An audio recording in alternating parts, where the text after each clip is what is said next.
Les amis, bonjour. J'espère que vous allez toutes et tous très bien en ce jeudi. Il y a quelques années en arrière, je dis bien quelques années parce que ça doit faire peut-être 1 ou 2 ans, j'ai pas regardé très franchement. J'avais publié une vidéo pour qu'on voie ensemble les significations des 10 premières cartes du tarot de Marseille. Donc on était parti effectivement de la carte du mat, en même les 11 premières cartes, parce qu'on est parti de la carte du mat, et la carte du mat n'est pas numérotée. Donc, on était parti de la carte du mat pour arriver tout doucement à la carte de la roue de fortune. Et en fait, on avait, je vous avais donné en fait les significations basiques. Hein. C'est vraiment des mots-clés, parce qu'encore une fois, vous savez que si on s'attarde véritablement sur une carte en particulier, et qu'on s'attache à donner toutes les significations qu'il peut y avoir, les lectures positives, négatives, etc., etc., je pense que vraiment pour chaque lecture et chaque carte, il faut compter bien une demi-heure. Et là, véritablement, avec toutes les cartes qu'on a survolées aujourd'hui, à mon sens, ça va être absolument impossible. Donc, effectivement, depuis cette vidéo, que j'avais publiée du coup il y a quelques années en arrière, je ne me suis pas attardé, en tout cas je ne vous ai pas expliqué la deuxième partie des cartes du tarot de Marseille, donc c'est-à-dire en partant de la carte de la force jusqu'à la carte du monde. Et donc en fait on va s'y attaquer aujourd'hui. Donc pour celles et ceux qui ne me connaissent pas, je suis Johan, tarologue numérologue. Je pratique cette activité depuis j'ai 40 ans à l'heure actuelle. Je fais de la tarologie depuis le collège, depuis mes 15 ans. Et je suis à mon compte depuis maintenant 2016, donc ça commence un peu à dater. D'où en fait mon manque de temps. C'est vrai que j'ai beaucoup de travail. Et effectivement, c'est vrai que de temps à autre, j'essaie de publier des vidéos sur YouTube. Et des fois, il y a des temps de latence, etc. Donc c'est un peu... c'est pas facile à concevoir. C'est vrai que quand on a véritablement que YouTube à s'occuper, bon, c'est simple, je pense. Mais quand on a l'activité à côté, c'est pas forcément évident. Donc là, aujourd'hui, je prends un peu de temps sur mon créneau pour faire en fait cette vidéo qui était manquante. Donc je suis désolé encore une fois pour celles et ceux qui attendaient cette vidéo-là de ne pas l'avoir publiée avant. Mais voilà, je pense que on va réparer les choses aujourd'hui. Et j'espère que cette vidéo vous plaira. Alors, on va attaquer par la carte de la force. Donc la carte de la force est une carte qui nous parle dans un premier temps d'avoir une espèce de contrôle sur les choses. On voit très bien que le personnage là, ici, contrôle, en tout cas arrive véritablement à manipuler les babines du lion, à avoir un certain contrôle sur les événements. Donc ça nous parle, sur un plan positif, d'avoir un certain contrôle sur les choses, une certaine force d'esprit, un certain caractère pour aller de l'avant. Et on voit très bien, hein, quand je dis pour aller de l'avant, c'est simple, regardez. On voit que le personnage a le regard véritablement qui va vers l'avant. Donc ça veut dire qu'il est vraiment que le personnage en question est axé vers le futur. Donc il va vers l'avant. Et en fait, il a confiance en lui pour avoir une certaine maîtrise par rapport aux événements qui vont arriver. Donc cette carte-là, sur un plan positif, grosso modo, elle parle un peu, elle nous parle un peu, elle nous dit ce genre de choses-là. Sur un plan négatif, excusez-moi. Sur un plan négatif, cette carte-là nous dit effectivement, totalement à l'inverse en fait, de ne pas avoir contrôle sur certaines choses quand on est en couple avec quelqu'un ou quand on est en relation avec quelqu'un, que ce soit amical, sentimental, peu importe. Ça peut nous parler que la personne en question avec qui on est en relation a une fâcheuse tendance à être dominatrice vis-à-vis de nous. Dominatrice, vouloir même nous asphyxier, vouloir même nous contrôler, vous voyez. Donc, ça peut parler un peu comme ça, sur un mode sur un plan professionnel par exemple. Ça peut parler d'auto-entreprise, dans pas mal de cas, d'auto-entreprise, de travail également avec les animaux, de psychologue également. Ça peut parler effectivement de coaching ou de psychologue. Pourquoi je vous dis ça? Parce qu'on voit véritablement que la personne ouvre la gueule du lion. Donc quelque part pour lui arracher un peu les vers du nez, pour l'obliger à parler. Donc ça peut, dans ces cas-là, moi ça m'est arrivé pas mal de fois en consultation, d'être un peu dans cette signification-là par rapport à l'aspect professionnel. La carte du pendu. Alors la carte du pendu, effectivement, c'est vrai que quand vous visualisez ce personnage-là qui est pendu par les pieds, déjà, ça ne doit pas être super agréable d'avoir véritablement la tête en bas.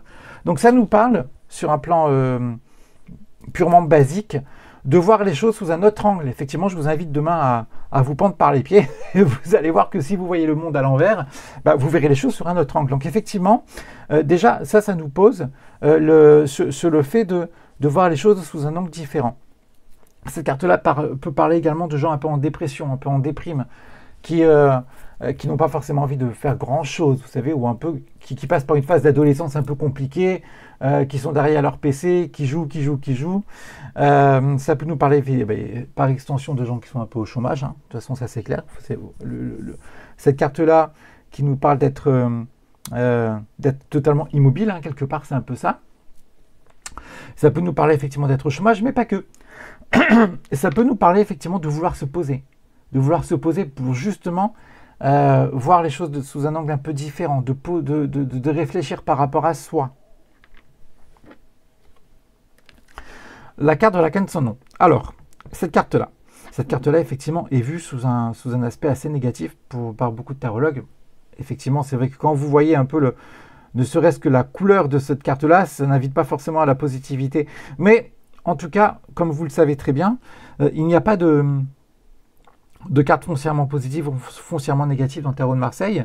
Donc, en fait, sur l'aspect positif, je pense que cette carte-là nous invite, en tout cas, à sortir de nos zones de confort et à aller de l'avant. En fait, à faire table rase du passé pour aller ouvrir un nouveau chapitre, pour clore un livre et ouvrir un nouveau livre, si vous voulez. On est un peu dans ce mouvement-là. Bon, par contre, effectivement, c'est vrai que c'est pas super joyeux parce que chaque étape à passer est en général compliquée. C'est jamais évident, effectivement, de sortir un peu de sa zone de confort. De toute façon, vous voyez très bien. Un bébé, un nouveau-né, dès qu'il passe du stade du ventre de la maman à la vie, la première chose qu'il fait, c'est quoi? Il pleure.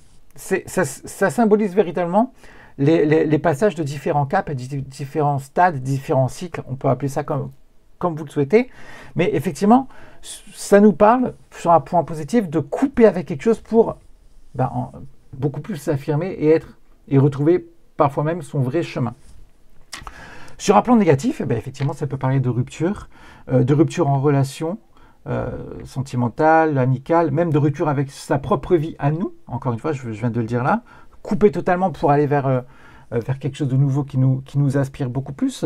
Ça peut nous parler de gens un peu sur les nerfs, des gens qui sont dans des vous savez, des crises qui sont vraiment squelettiques. J'ai plus le terme en tête, mais vous savez, les gens qui ne mangent rien et qui se laissent totalement aller. Voilà, ça peut parler un peu de ça, des gens un peu sur les nerfs, je vous l'ai dit tout à l'heure. Grosso modo, sur un plan basique, cette carte-là donne ça. La carte de la tempérance. La carte de la tempérance nous parle de mettre un peu d'eau dans son vin, d'arrondir un peu les angles. Cette carte-là sort beaucoup en général dans les conflits, dans les relations sentimentales où il y a des conflits. Et effectivement, c'est toujours bien dans une relation sentimentale ou dans une relation de base, hein, amicale ou autre, quand ça part un peu en cacahuète, qu'il y ait un des deux personnages ou un des deux partenaires qui essaye un peu de mettre de l'eau dans son vin. Ça parle un peu de ça, pour arrondir un peu les angles, de tempérer les choses en fait. Là, la tempérance, c'est tempérer les choses. Cette carte-là, sur un plan ces cartes-là lumineuses. Donc ça parle de vacances également. En fait, ça m'est arrivé pas mal de fois également en consultation, que cette carte-là, ça peut nous parler effectivement de prendre du bon temps, de prendre des vacances, effectivement, je l'ai dit, et tranquillement de se laisser aller, de se rééquilibrer énergétiquement parlant, etc., etc. Sur un plan un peu négatif, ça peut nous parler, alors là, sur un plan sentimental, ça peut nous parler d'avoir affaire à quelqu'un en face de nous qui est un peu volage, qui aime bien butiner à droite, à gauche. Et voilà, donc sur un plan un peu négatif, ça peut donner ça. Sur un plan professionnel, ça peut nous parler de travail un peu avec, vous savez, avec les liquides. Donc forcément, barman, ça peut nous parler des choses un peu comme ça. Mais voilà, basiquement, cette carte-là nous donne ce genre de signification-là. La carte du diable. Alors la carte du diable, moi j'aime beaucoup. J'aime beaucoup parce que celle-là aussi, en fait, est vue de manière très très négative. Et moi, je pense qu'elle est ultra positive. D'ailleurs, on va commencer par le côté positif. Le côté positif, déjà, quand vous détaillez cette carte-là, vous vous apercevez de base que c'est la carte, que le personnage du tarot de Marseille, donc le diable, est le personnage le plus petit du tarot de Marseille. Donc, mais là, en fait, sur la carte, vous ne le voyez pas parce que le gars est carrément sur son piédestal. D'accord? Il est sur un tabouret, sur un piédestal, il se montre. Et quelque part, cette carte-là, sur un plan, du coup positif, vous amène à vous montrer. N'ayez pas peur de vous montrer. Faire fi de vos complexes. Je parle de complexes et même de doutes. Pourquoi? Parce qu'effectivement, c'est vrai que quand vous détaillez cette carte-là, le personnage n'est pas forcément super beau. Il est même très, très bizarroïde. Et pourtant, le gars n'a pas peur de se montrer, de s'élever devant tout le monde, devant la foule. Donc là, sur un plan purement positif, on est très bien. Parce que vous brisez vos barrières et vous faites carrément fi de vos doutes. Donc sur ce plan-là, pour moi, c'est positif. Sur un plan négatif, le diable peut parler de manipulation. Effectivement, d'être un peu endoctriné par quelqu'un. Vous voyez, les deux personnages au pied du piédestal ont la corde au cou quelque part et sont carrément dominés par le diable. Donc, juste à titre d'information, en général, ce genre de carte-là sort beaucoup pour deux fonctions, pour on va appeler ça des travails, de travail. Ça sort pour les banquiers, mais quand je parle de banquiers, c'est les banquiers plus, et ça sort pour les politiques. On s'aperçoit un peu, vous savez, diviser pour mieux régner, hein. C'est un peu ça. Donc, sur un plan négatif, ça peut parler de choses un peu sombres, comme ça. La carte de la Maison Dieu. La carte de la Maison Dieu nous parle effectivement de déconstruire. En fait, quelque part, indirectement, pour moi, je la mets un peu au même niveau que la carte de l'arcane son nom. On déconstruit pour reconstruire derrière. Donc là aussi, moi je pense que c'est ultra positif et je suis à fond pour ce genre de carte-là. Je pense que c'est toujours très très très utile pour moi de déconstruire pour reconstruire quelque chose de nouveau. En fait, il vaut mieux y aller doucement qu'on construit, mais avoir vraiment des bases solides plutôt que construire à la va-vite, parce que souvent, on passe par ce genre d'énergie-là. Donc, toujours très, très, très positif pour moi, ce genre cette carte-là quand elle sort. Sur un plan négatif, là aussi, ça peut parler de rupture, de choses qui s'effondrent brutalement. Mais là encore, je pense que les choses qui s'effondrent, effectivement, c'est quelque chose qui est compliqué dans le temps parce que généralement, on n'a pas vu les choses arriver. Et puis même quand ça arrive, on n'est jamais vraiment préparé, même si on s'y prépare X années à l'avance, quand le moment J arrive, c'est jamais évident. Malgré tout, en général, quand tu subis une chose un peu compliquée, il faut te redresser. Donc ça t'invite de toutes les manières à te redresser. Donc, à mon sens, cette carte-là nous parle d'une situation compliquée, passagère, qui t'invite à aller vers le meilleur. Donc, indirectement, pour moi, on est pas mal à ce niveau-là. La carte de l'étoile. La carte de l'étoile nous parle de protection, le fait de se laisser aller. Également, de ne pas avoir peur de se montrer. C'est-à-dire que vous voyez, la carte, le personnage est totalement nu. Et en fait, il a enlevé tout carapace. Et ça nous montre véritablement qu'on est protégé, qu'on peut totalement se laisser aller vers ce qu'on ressent bon pour nous. Parce que je parle bien de ressentir, hein. Je ne parle pas de penser. Je parle de ressenti. Parce qu'on voit très bien que la carte de l'étoile, comme le nom l'indique, est une carte, entre guillemets, astrale. Le personnage est en contact avec ce qu'il ressent par rapport aux astres, avec les énergies qui nous viennent de là-haut, quelque part. Et indirectement, ça fait un certain écho à l'intuition. Et généralement, quand vous écoutez votre intuition, 10 fois sur 10, parce que l'intuition ne se trompe jamais, ça vous amène tout le temps sur votre chemin à vous. Donc en fait, globalement, pour résumer, cette carte-là vous dit que si vous écoutez votre intuition, vous pouvez totalement avancer en étant vous-même parce que vous risquez rien, quelque part, et que ce qui vous arrivera de toute façon, ça sera que bénéfique pour vous. Sur un plan négatif, cette carte-là peut nous dire... ça m'arrive beaucoup dans les ruptures, en fait. Cette carte-là, dans les tirages en croix, par exemple, pour celles et ceux qui connaissent, parce que c'est le tirage, entre guillemets, les plus communs, quand cette carte-là sort un peu en contre dans les relations sentimentales, ça peut nous parler effectivement de rupture amoureuse. Et en fait, on voit très bien, regardez, on peut très bien constater que la femme pleure, il y a du liquide qui part d'elle. Donc c'est effectivement, ça peut parler de rupture amoureuse, de choses très, très compliquées. Ça peut parler sur un plan personnel de fuite, de liquidité. Donc je ne sais pas à quoi ça vous fait penser, moi ça me fait penser à l'argent. Donc effectivement, ça peut nous faire penser à des grosses dépenses ou des gens dépensiers. Vous voyez, il y a une multitude de façons de voir les cartes du tarot de Marseille. Donc là, encore une fois, je vous sors vraiment, entre guillemets, les mots-clés. Mais derrière, après, il y a vraiment une multitude de manières d'apprendre et de vivre le tarot de Marseille qui font que c'est un jeu que, même à l'heure actuelle, je vous disais, je fais ça depuis quelques années maintenant, et j'apprends tous les jours. Et j'ai pas peur de le dire, en fait, j'apprends tous les jours. Et en soi, c'est quelque chose de ultra positif. La carte de la Lune. Alors, la carte de la Lune, elle est sortie pas mal de fois dans les anciens tirages, là, vous verrez sur mes vidéos précédentes. La carte de la Lune nous parle de beaucoup de choses. Entre autres, elle peut parler de déménagement, vous voyez, d'un bâtiment à un autre. Ça peut parler de déménagement. Ça peut parler également des choses sombres, des choses qu'on ne voit pas forcément. La Lune, encore une fois, je le dis, je ne cesse de le répéter, c'est la nuit, basiquement. Et effectivement, la nuit, quand vous sortez, vous voyez pas forcément, vous voyez beaucoup moins clair qu'en plein jour. Donc, ça nous parle de choses un peu sombres, de choses un peu qu'on n'arrive pas forcément à identifier, et ça nous parle de doute, basiquement. Là, quand vous voyez, il y a les deux personnages. Il y a une personne qui carrément, le personnage, ou deux animaux si vous préférez.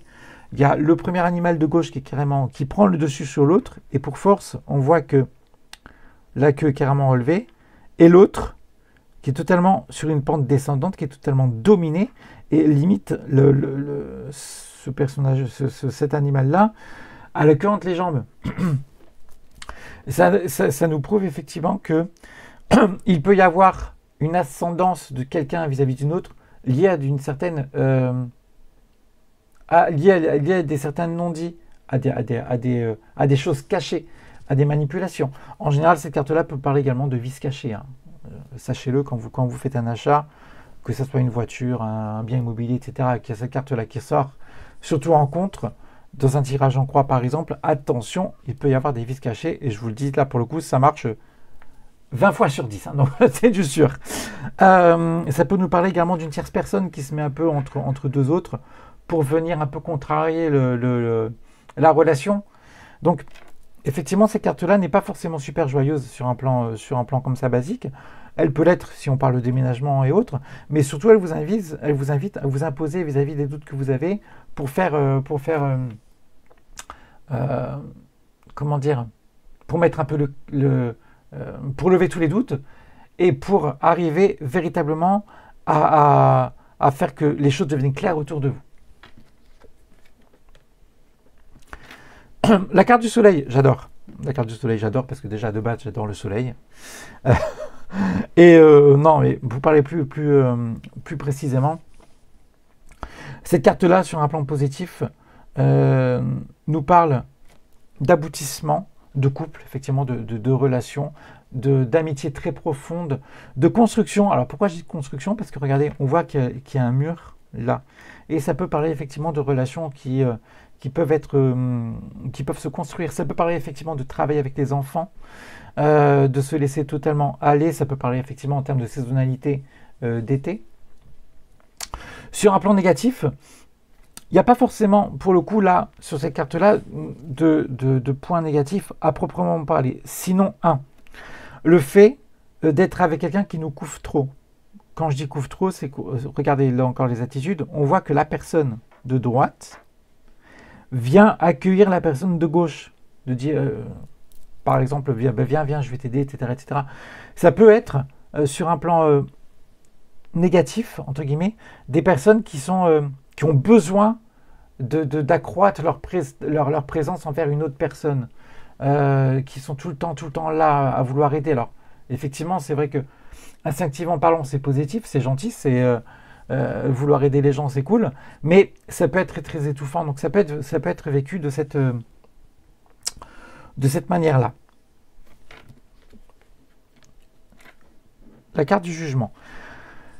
La carte du jugement nous parle de renouveau, de renaître un peu de ses cendres, d'apprendre des nouvelles, que ce soit positives ou bonnes. On voit véritablement, regardez, il y a une espèce de trompette, ça peut nous parler effectivement d'apprendre des nouvelles.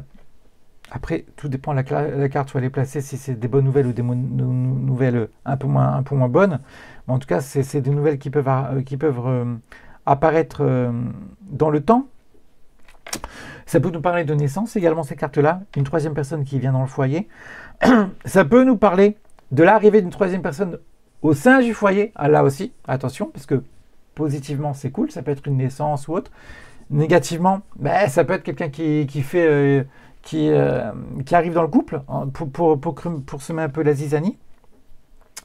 Ça peut nous parler effectivement de vouloir aller vers une... Comment vous dire ça ?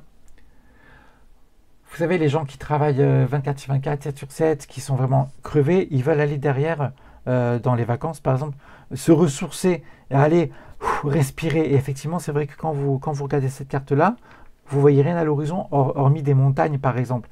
C'est vraiment le besoin de vous ressourcer et d'aller un peu, quelque part indirectement, retrouver votre souffle. Donc cette carte-là est, à mon sens, très positive, très très compliquée aussi, parce qu'on peut y voir beaucoup de choses.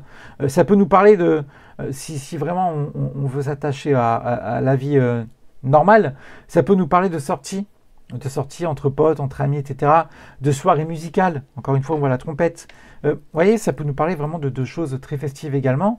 Il y a une multitude de significations, y compris par rapport à cette carte-là. Et la carte du monde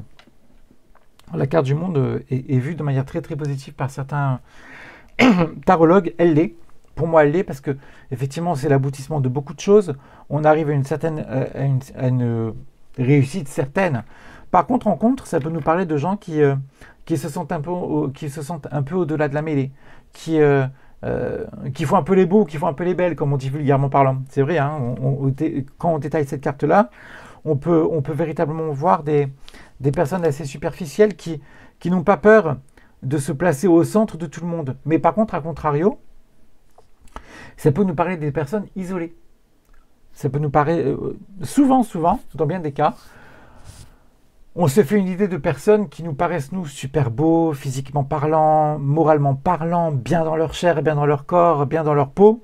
Et à l'arrivée, il n'en est rien. C'est des personnes totalement isolées, qui ne sont pas bien et qui ne sont pas totalement en phase avec l'aspect extérieur. Donc ça peut nous parler de choses un peu comme ça. Voilà. Donc j'espère que cette vidéo vous a plu par rapport à l'étude de ces cartes restantes. N'hésitez pas à me dire vous ce que vous en ressentez par rapport à ce visionnage. Peut-être que vous avez également d'autres choses à ajouter. Et encore une fois, je vous l'ai dit, hein, si véritablement on s'attachait à détailler carte par carte, il y aurait je ne sais pas combien d'heures de vidéo, ça serait absolument intournable, ça serait injouable. Mais bon, sur un plan global, j'espère que ça vous a un peu peut-être aidé à y voir un peu plus clair. C'est souvent, vous savez, les tirages de cartes. Alors, il y en a qui ne sont pas d'accord avec moi. Ils ont totalement le droit et quelque part, indirectement, c'est normal, c'est le débat et je pense que c'est bien. C'est bien de pouvoir s'amener un peu en contradiction avec les personnes qui tournent les vidéos YouTube. On n'a pas la science infuse. On n'est pas Dieu, on peut tous se tromper, surtout ceux dans mon activité, donc c'est juste logique. Mais par contre, moi ce que je fais et ce que je vous invite à faire, c'est quand vous achetez un tarot, par exemple le tarot de Marseille, le tarot de Marseille est un des tarots des supports divinatoires les plus compliqués qui soient. Donc effectivement, on a des significations de base par rapport à chaque lame. Ce qu'il faut essayer de faire, encore une fois, et ça demande du temps, mais vraiment, c'est important, et j'insiste là-dessus, c'est de vous poser quand vous avez un jeu neuf, un jeu qui est totalement neuf, vous posez, et vous regardez même pas le bouquin, vous regardez pas le livret qu'il y a avec les significations de cartes, vous regardez la carte, et vous écrivez sur un papier, carte après carte, ce que vous vivez vous dans la carte, ce que vous ressentez vous dans la carte. Et vous allez voir que indirectement, vous vous appropriez votre jeu comme ça. Et que, en fait, les significations, souvent dans les consultations, arrivent comme ça, en fait. En fait, le tarot de Marseille n'est simplement qu'un miroir par rapport à votre intuition à l'instant T, même si je vous le dis, hein, il y a des significations de base qui sont totalement vraies par rapport à la lecture des tirages, par rapport au dessin, mais également par rapport à l'aspect numérologique. Il y a également un aspect numérologique par rapport aux cartes-là, par rapport à ces cartes-là. Donc, c'est très important d'avoir eu basiquement parlant, les mots-clés.